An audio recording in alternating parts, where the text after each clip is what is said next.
So this is the basic definition of the John-Taylor distortion. I'll just read it out to you all. Any nonlinear system having uneven distribution of electrons in a degenerate electronic state will undergo a distortion in terms of removing the degeneracy and making the electronic system more stable. So John-Taylor distortion is seen in only those complexes wherein we have uneven distribution of electrons, and over here we are actually talking about the octahedral complexes. So either we can have uneven distribution of electrons in the Eg orbitals, or we can have uneven distribution of electrons in the T2g orbitals. So now let's just check all the configurations and see where do we actually see the John-Taylor distortion and where we do not observe this particular effect.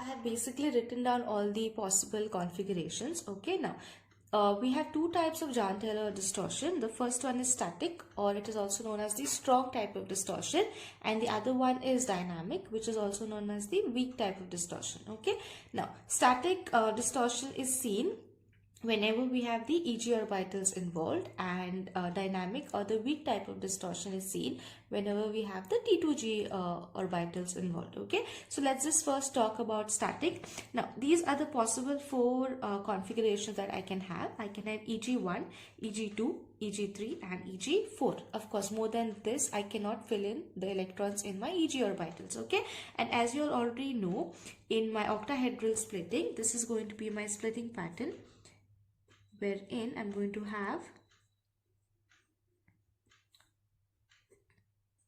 this particular system, wherein this is my T2g orbitals and these are my Eg orbitals. And what are the T2g? I have D. Okay, so I can have dxy, dyz, dxz. Okay, I have just written them in random order. You can always put dxy first, but again all these three are degenerate, so it does not really matter because they have the same energy. And then I have dx square minus y square, and I have dz square as the Eg orbitals. And it is already known that the T2g orbitals are at lower energy, yeah, because they are in between the axis, whereas your Eg orbitals are always at higher energy because they are along the axis. Okay, so the interaction with the incoming ligand is very high and hence they have higher amount of energy. Fine, so let's talk about static distortion, which is a strong form of distortion involving the Eg orbitals. So it's basically any nonlinear system. As per the definition, it's any nonlinear system which has uneven distribution of electrons. Okay, so if I give you these four options, only two out of these are going to show me John-Taylor distortion, that is your Eg1 and Eg3. Okay, because in Eg1 I have uneven distribution of electrons, and in Eg3 also I have uneven distribution of electrons, whereas in Eg2 and Eg4 the distribution is even, as in it is equal.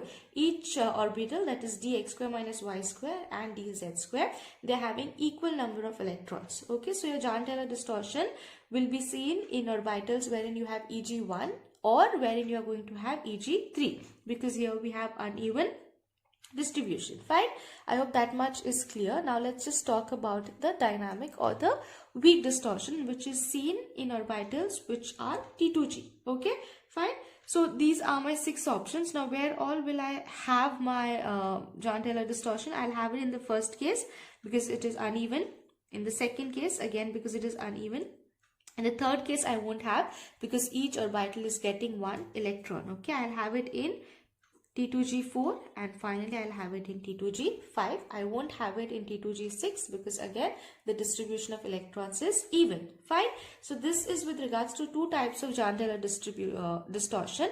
And how are they actually classified? Basically, This particular form is the strong distortion because EG orbitals are always at higher energy level, okay? Whereas this particular type of distortions are weak distortions because your T2G orbitals are always at lower energy level.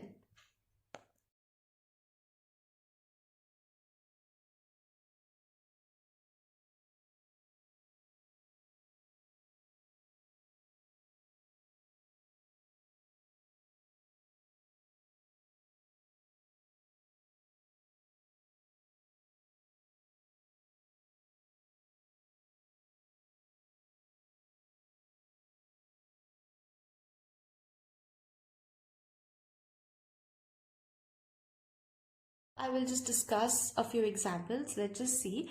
Now, basically, Jahn-Taylor distortion usually occurs in order to remove the degeneracy. Now, I'll explain what do we understand by the term degeneracy. Now, let's just consider EG1. Okay, now suppose in EG1 we just have one electron. That particular electron now has two options available, wherein it can either fill up the dx square minus y square orbital, or it can fill up the dz square orbital. Okay, so that is basically, it has a choice and it can sit anywhere, as in both the orbitals are degenerate in nature. So basically an energy difference is developed on the basis of the choice that the electron actually makes.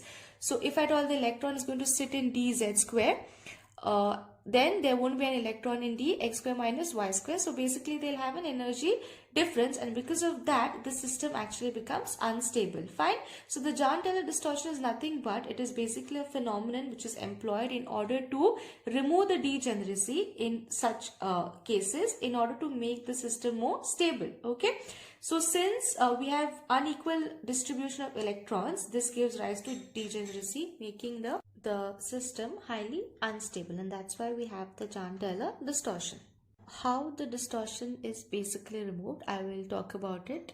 We have to discuss two more phenomena. That is, we have a compression phenomenon and a phenomenon of elongation. Okay, so let's just consider a D1 system. Okay, so titanium 3 plus, it's the basic example of a D1 system, wherein our configuration is actually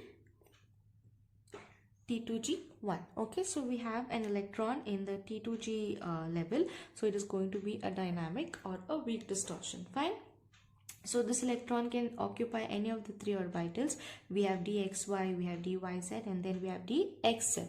Okay, so basically what happens is that this is a spectrum of titanium 3 plus, the UV visible spectrum, wherein we plot absorbance versus wavelength. Okay, so the first peak that is obtained is because of the first transition, wherein the T2G electron, it undergoes the very first transition and it goes into the EG orbital. Okay, so the degeneracy over here is still maintained, it is not actually removed. That means the system is going to be still unstable. So the first peak that we get, that is at 493 nanometers, the very first peak, which is going to be because of the transition of the electron which is present. There's only one electron and expected transition is only one, but actually in the spectrum we get another side peak which is actually known as the shoulder peak.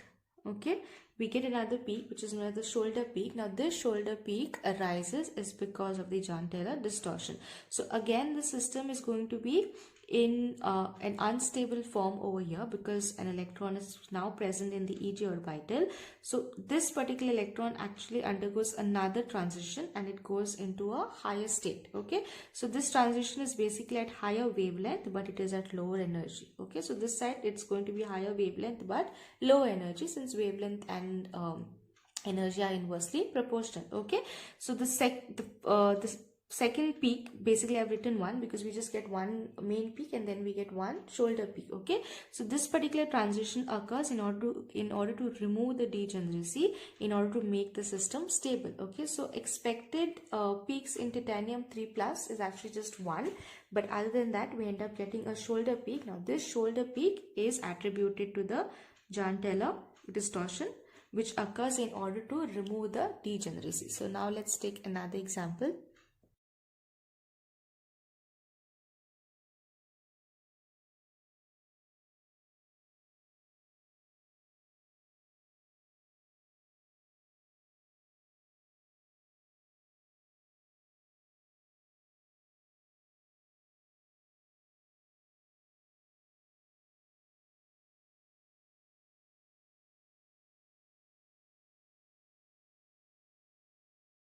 I have considered the example of cobalt plus 2. Now cobalt plus 2 is a D7 system, and the filling of electrons can take place in two different ways. So either it can be a weak field ligand.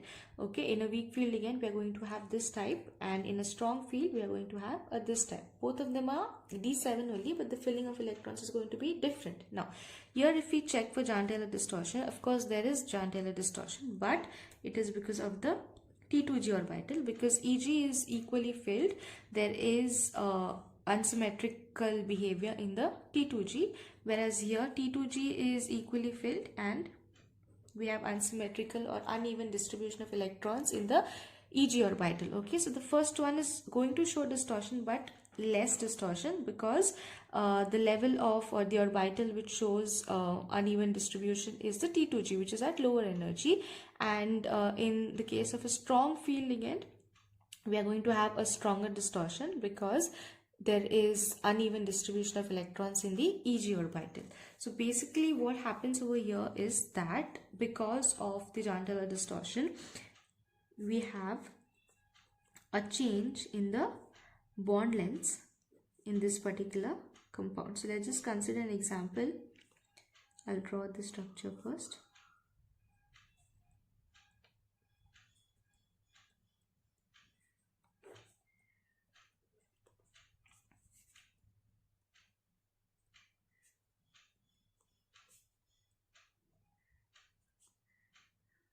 Okay, so what is going to happen is that suppose we have a cobalt plus 2 system in a strong field ligand, then basically because of that one electron which gives rise to Jahn-Taylor distortion, we are going to have a change in the structure wherein the eggshell bonds are going to be longer than the equatorial bond. Okay, so the eggshell bond length is going to be greater than the equatorial bond length. So talking about this structure, then we'll have two bond lengths similar, and then we'll have four bond lengths in another fashion. So two of them will be similar, the ones which are eggshell in nature, whereas the equatorial bonds are going to have a shorter bond length.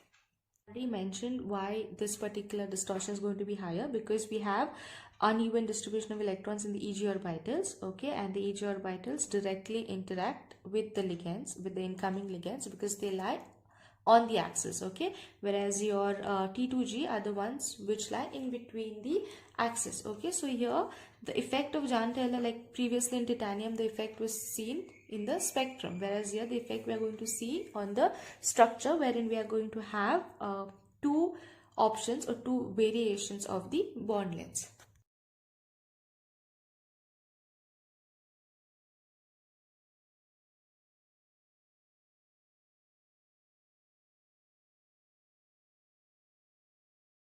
Similarly, when we talk about copper 2+ system, which is a D9 system, again we are going to have Jahn-Taylor effect. Now, in a D9 system, does not matter which ligand we are using, weak field as well as strong field is going to give us a similar configuration. Here also we have the degeneracy which is seen in the Eg orbital. So again, any copper complex that we have is going to show two different sets of bond lengths, wherein the eggshell bond lengths are going to be greater than the equatorial bond lengths. If I have this particular example of a copper complex, then I'm going to have two different bond lengths. Again, my eggshell bond length are going to be greater than the equatorial bond length. So these are some prominent examples wherein you get to see the Jahn-Taylor effect.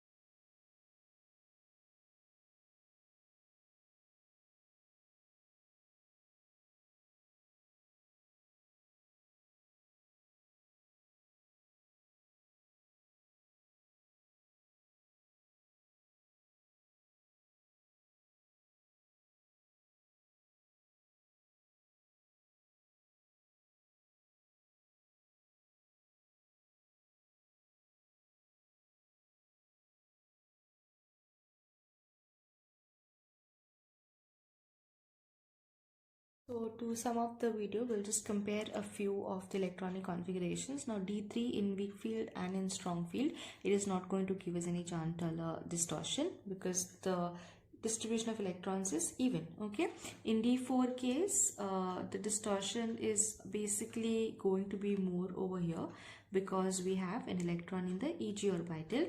In D5 case, again here we are not going to have any, here we'll have, but it will be less because it is T2G orbital. Okay, in the case of D6, here we don't have any distortion because there is equal distribution, whereas here we are going to have because of the T2G electron.